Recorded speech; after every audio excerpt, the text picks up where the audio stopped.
You're listening to Errol Parker and Clancy Overall, editors of the Betoota Advocate on Desert Rock FM. Welcome back to the Betoota Advocate radio show, recording live here in downtown Betoota. You're joined by myself, Clancy Overall, and again, of course, Errol Parker, editor-at-large. How are you, Errol? Good, mate. Cracking day here in the Diamantina. It's a great day. Everything's starting to open up again. We've defeated coronavirus in Australia. Won't see any more of that. It's all done. So long as we can keep the baggage handlers in North Sydney isolated, I think we'll be good. I refuse to believe it even existed, mate. It never made its way out here to the mighty Diamantina. So, you know, if you can't see it, it's not real. It's true. Just like Chernobyl. Just like the Chernobyl meltdown. But with the new opening up of the economy, we're being treated to some of the fruits of yesteryear. The fruits of yesteryear, some of the things that we spent a year without. One of those is live music. And today's guest has been treating us to live music for, I'd say, a decade now. You reckon? Yeah, one or two decades. Maybe even three. Ian Moss, thank you for joining us. Hi, guys. Now, can you tell us, you're about to launch again. We've got a nationwide tour. Borders are all open. Yeah, they are. Well, for the moment. Well, this is a retake. Yeah, it's there's a couple of things going on, but for me, it's a Matchbook 30. Yep. Which was actually, even this time last year when it got all put back because of COVID, was already Matchbook 31, so it's really Matchbook 32. Yeah. Solo acoustic for the next couple of months. Yeah. Mainly regional. But then I'll do a few, going to give the recital halls in each of those kind of venues a bit of a crack in June. The solo acoustic as well. How does it sound in those kind of old halls with what you're doing? I know you've played in every kind of venue over the years, and you've played with very, very loud guitars and pub rock bands. But now with the acoustic stuff, how does it sound? Generally, most of the time, pretty amazing. Most of those rooms and the theatres. In fact, the acoustic tours, and I'm trying to stick to theatres as much as possible, and they're all acoustically pretty well set up to be just almost studio-like, but they've got a great liveness to them. And particularly, I think some of the halls that I'm doing in June won't be so well acoustically treated, and they probably could be a nightmare if I was using a band. Yeah. But solo acoustic, there's just your voice and a foot on a box and a nice big PA. It's pretty. Well, the only thing better than that's around the campfire. Yeah, for nothing, plugged into nothing. Yeah. So, is this the first time you've ever done something like this? Just going out on your own with an acoustic guitar? No, not really. No. The whole acoustic thing, I'd sort of leapt into that. It was the things, whatever to do back in. I guess unplugged, or various stages of unplugged started back in the early 90s. Yeah. With people as big as Nirvana or Eric Clapton doing MTV. Yeah, doing that kind, and it was kind of unplugged. One or two guys might have been unplugged, but that whole thing, sit down with as long as someone in the band had an acoustic, you're unplugged. So jumped on that kind of gravy train. Sort of back in about 2005, I've been doing solo acoustic. Yeah, nice. Since 2005. Yeah.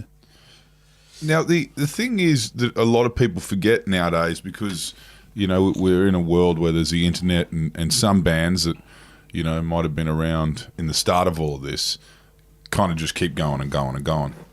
And now you're at the point now where you can keep going as Ian Moss. But back in the day, the band only had a short kind of lifetime, like as in terms of timeline. Usually, the Beatles were only around 8 years when you really think about it. And Chisel kind of disbanded at about 27. You were about 27 at that age, were you? 73 to 83, so we managed to, for that initial hit, if you will, 10 years. 18 to 28, yeah. 28. What do you do? Because you're still a young man at 28. What are your immediate thoughts after that? Utter panic at first.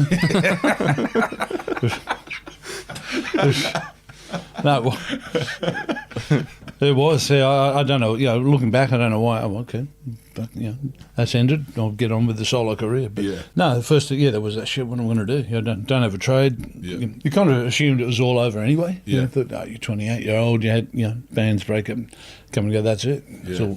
It's all done. That's how I was thinking. And it wasn't really. I mean, it'd take still 4 years from there to become a music teacher. You got to go through teachers' college. I mean, how long after that did it start to get the ball rolling again for you? Within a couple of years, I mean, it all doesn't make sense that I was sort of that worried because even before Chisel had done the last gig, Don Walker had sort of sided up to me and said, "Look, I'm going to keep writing, and I really want to support you in particular. So you'll have first dibs on anything I write." Yeah. So that was there from the get go. I mean, I know Barnes hit the ground running after that. We're talking about the split up of Cultures in '83. Yeah. He had an album out in weeks. It's almost like he was planning it, wasn't it? Hey? It's almost like he was planning it, wasn't it? Yeah. For me, I just cruised along with it and just started getting bands together and trying out these songs. They were a bit hit and miss, but there ended up being a couple of beauties in there that Don was writing. Yeah. I wasn't contributing too much myself, typically. But, just had that thinking, oh, great, solo, fucking, I'll show these guys how it's really done now, with my new direction. And discovered I had a fair bit of work to do there. Yeah. In working out what that direction was, and also discovering that at the end of the 10-year period, Cultures, everyone's starting to get on everyone's nerves and start to think things like, I can't wait to get away from these bastards and I'll do it properly. But then suddenly they're gone. It's like, oh shit, you're on your own. And no support network. Yeah. I mean, Chisel in itself, but not just Chisel, also a lot of the bands of that era were kind of, almost nationwide. People had come from all over. You look at someone like In Excess, a couple of boys from WA, a couple of boys from North Sydney, and they kind of find each other on the pub circuit. A lot of the kind of band members you first hooked up with were Adelaide, but you were Alice Springs lad. Is that how did you? Yeah. Did you go south before, or you didn't? You went straight to Adelaide from Alice Springs. Yeah, that was terrifying enough. Yeah. The big smoke. Yeah. The big smoke of Adelaide. Big smoke of Adelaide, yeah. But that's how you felt in a small town. Yeah. So what kind of a place was Alice Springs like in the 60s? Was it basically what it is now but less modern? I suppose so, yeah. Just Did it have a casino? No, not in the 60s. Not sure when the casino arrived. That must have been, early 70s. Yeah. Look, in the 60s, because that place is about 35,000 people now. Back then, it was probably still 10,000 people. Shit, at most. No TV. No. They didn't have television there till 1972, which might have been a good thing. Just radio. It was all at good old ABC for many years, and there were lots of Americans out there, weren't there, in the 60s? Well, that started. That's the Pine Gap thing. Yeah, it was like I don't know, you hear that term in movies, shake and bake, colonies or whatever. Because that was we went home second year high school, which is whatever that is equivalent, year 8, 9 or whatever. In the eastern states. Went home on this is my memory of it, school holidays, and then came back to school and for third year high school, and half the class was American. Yeah, right. Army brats. Yeah. I guess so. They Yeah, just moved there, from California. Just looking for gold. I suppose I've heard about this happening town in the heart of Australia called Alice Springs. Maybe we just move over California's there and old news. start a new life, all the way from California. Yeah, Army brats or whatever. Yeah, sure, definitely. Military. Every single family. Military background. Big lesbian community out there now, actually, because of that festival they had. They all had a festival. It was a bit like Nimbin, you know, they had that hippie festival and everyone stayed in him, and there was some sort of women's kind of thing that happened out there probably just after you left. And, yeah, now big population now. They're number one in terms of, you know, per capita in Australia. In Alice. Well, there you go. Of what? Lesbians. Lesbians per capita. Never heard that one. Right. Now, was it the ABC radio that you got your music from, or were you in the church as a kid? No, definitely not in the church. No. Not with my old man's atheism and very pronounced anti-Catholic. No, older brother and sisters kind of might have gone to Sunday school, you know, got picked up on the back of the truck with the sideways long seats.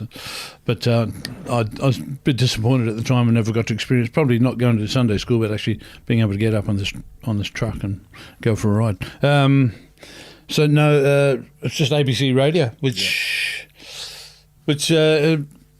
really played.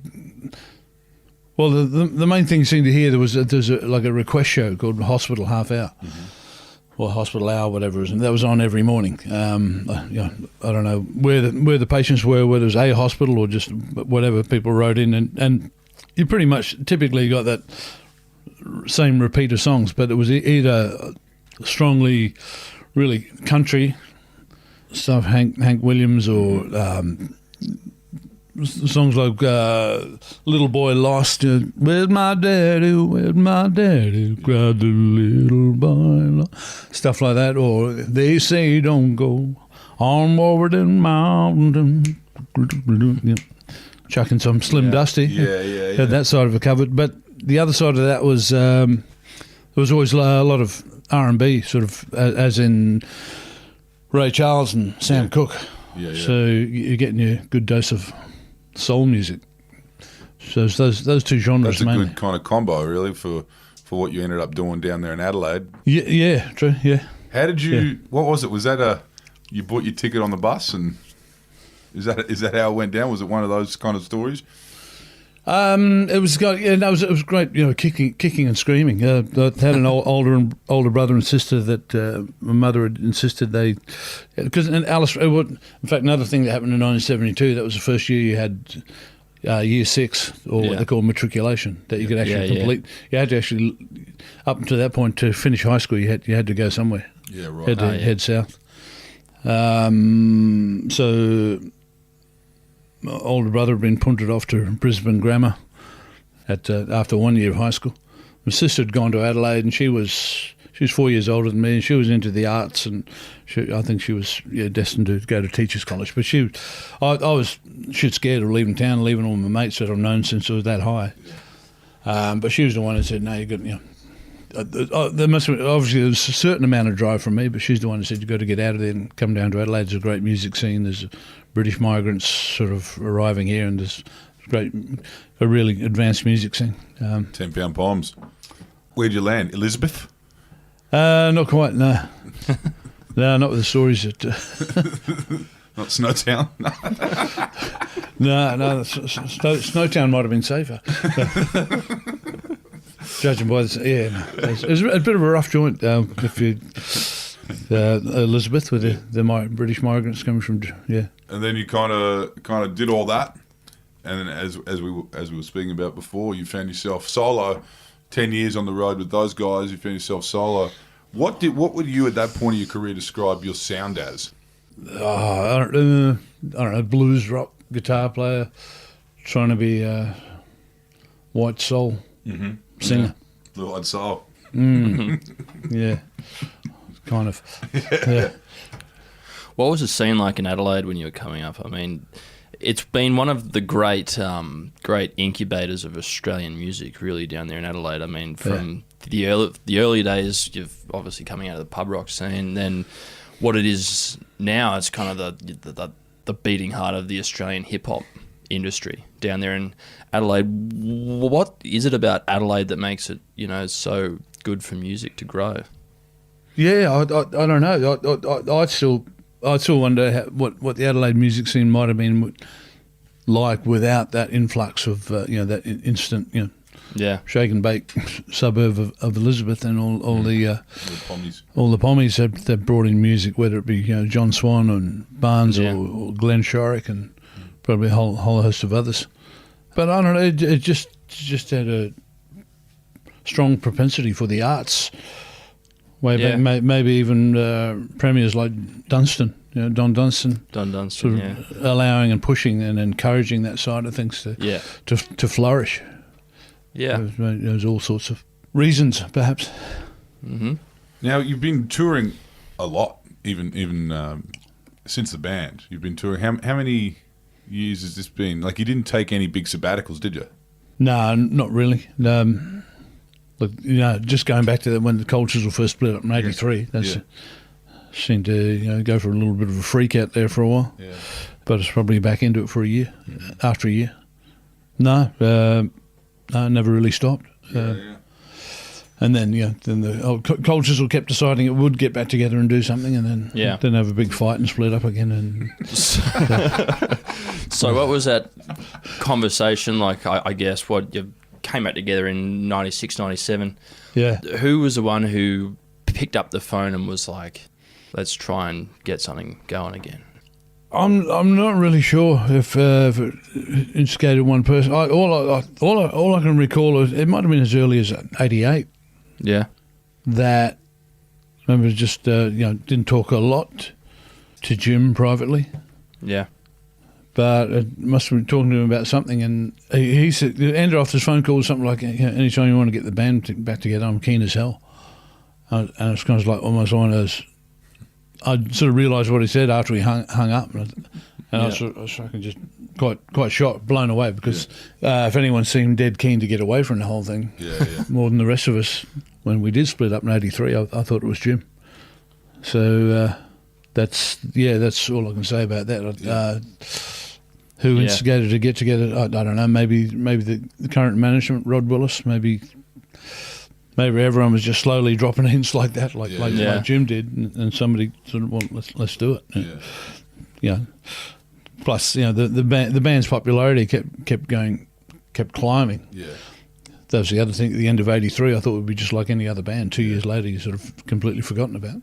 But radio kept playing the songs and kept playing the songs. We kept releasing best-ofs and fucking...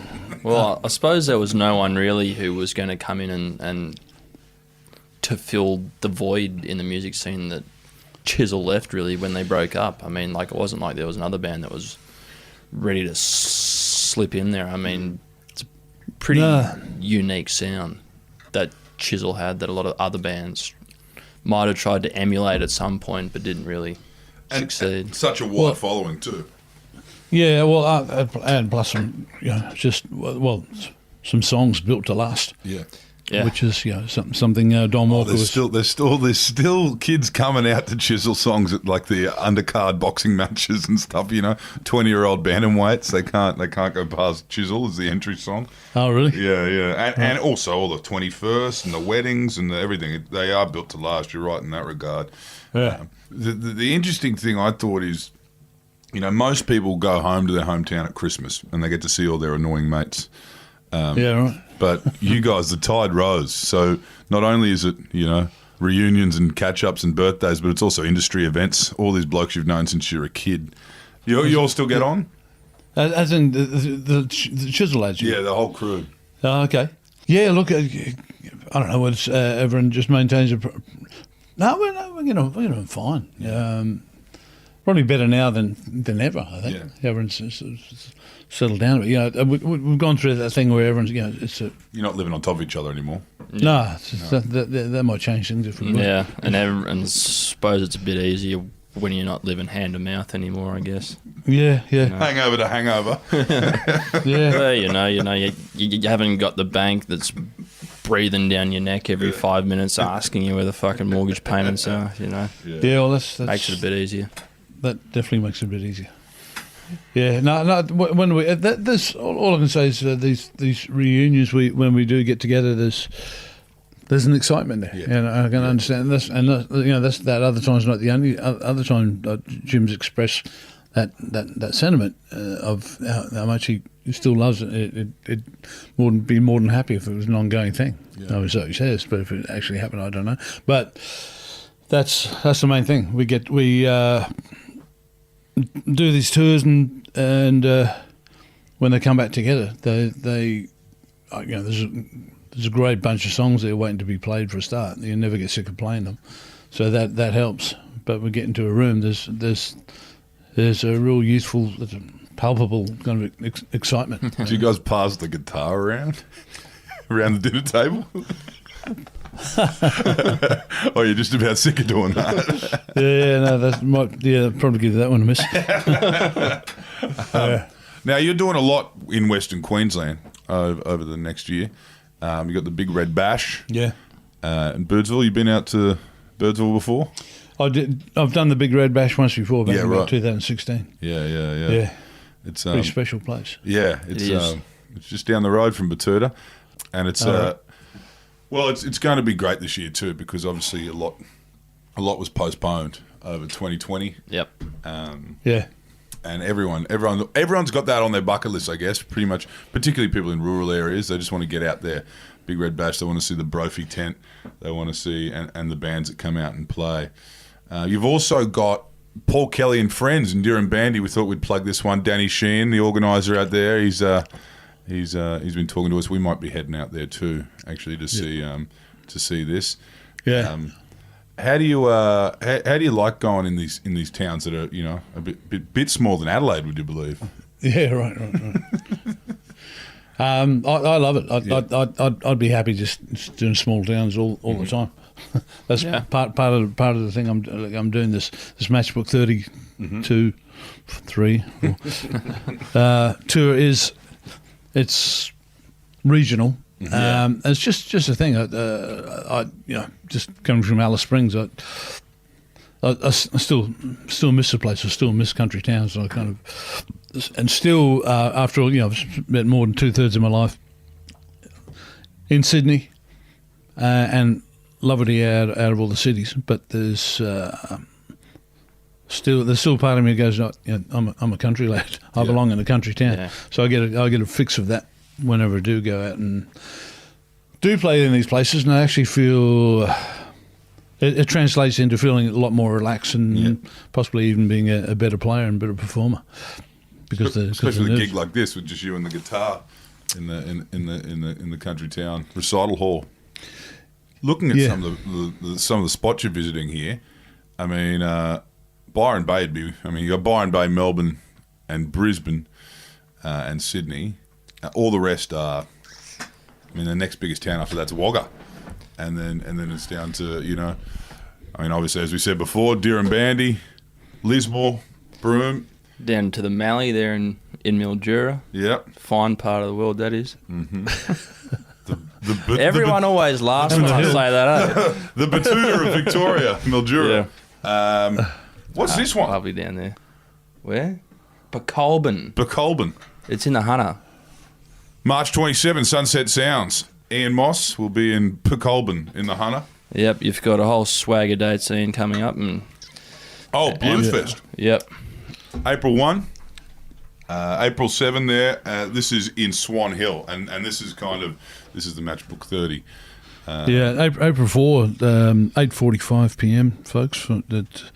That's Byron Bay Blues Festival. Yep. That's with a band. That's my five-piece band. Then Swan Hill.